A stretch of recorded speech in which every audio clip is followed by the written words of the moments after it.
welcome back to my channel. This is the Hype Queen Hearings. I've been having this conversation with a few of my girlfriends recently. We're all around the same age, so late 20s at this point. And I feel like this topic, like your point of view and where you are at in regards to this topic changes a bit based on your age.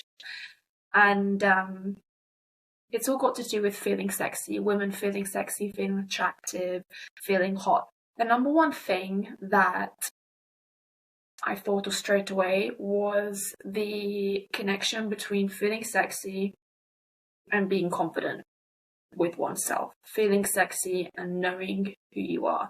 Feeling sexy and being self-aware, showing up in an authentic way. Now, these are all a bunch of words, but it's not, a simple, straightforward journey. It's not like you wake up one day and you know who you are. It's a process of trial and error. It's making mistakes.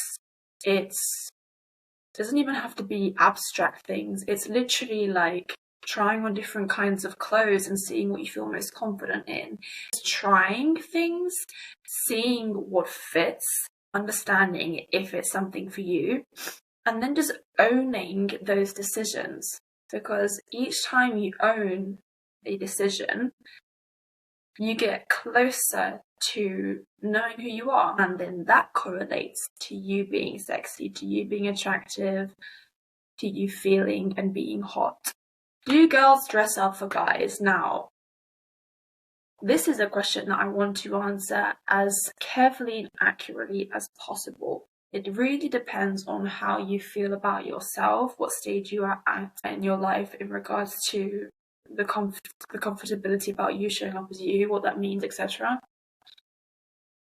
If I had to answer that question, no, I don't dress up for guys anymore.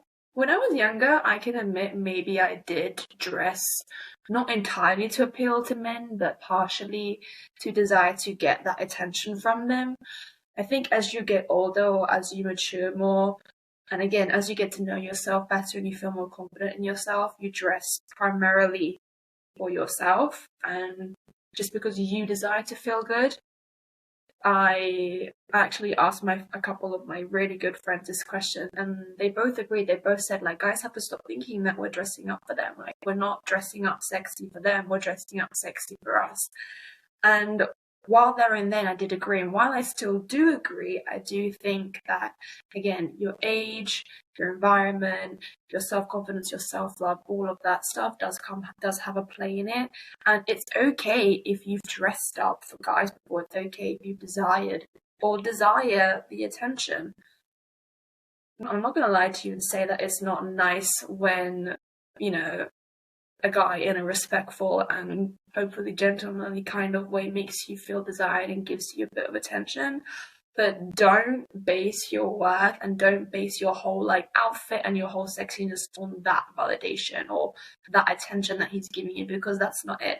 There's a bit of distinction between apparent sexiness, so maybe sexiness based on how a woman dresses, and then non-apparent sexiness, so that could be energy. So not all girls display sexiness in the same way, and I don't think that sexiness is just a one-way form of expression. You can express that energy in a lot of different ways, sexually, through the way that you speak, with your voice intonation, through the way that you dress, through the way that you do your makeup, through the way that you do your hair. All of these things look different on different girls for different reasons. And the level of sexiness that you connect, that you attribute to these women is going to be different. There could be two women that wear exactly the same thing, but one of them will be more sexy than the other. So again, I have friends that I would consider more sexy than me, and I have friends that I would consider less sexy than me, but we have to take this whole importance and desire around being sexy, it comes and goes. It's not the one and only thing that's important. I think it's fun. I think sexiness is fun. That energy is fun. You can embody that energy in a confident, secure, and centered kind of way. I wish girls and women in general would stop hating on other girls and women that maybe are more sexy than them. It's not a competition. If something triggers you, if another woman's sex appeal triggers you, maybe that's connected to an insecurity of yours. Maybe that's connected to a past experience, past trauma of yours. I think it would be so much nicer and kinder also if, instead of, it's normal to judge, it's normal to have that, like instant reaction. But then if you can question that, be a little bit self-aware about it and ask yourself, oh, like, why do I feel like what she's wearing is too much, for example? It's also a bit of a trend, how to feel hot, how to be attractive, how to feel sexy. Like, people are, trying to be these things that they think are going to make them seem or make them feel or be more worthy, but you already inherently are. These trends will come and go because they are trends. It's like, if you have big lips, if you have thin lips, if you have long hair, if you have short hair, if you have a big butt, big boobs, small boobs, all of these things go up and down in superficial importance and equate to a level of sexiness that society deems worthy or acceptable. And it's absolute utter bullshit. I think sexiness has a lot to do with your authenticity, has a lot to do with being different and being confident with that difference. Own your fucking difference. Promote that difference. Don't be a sheep.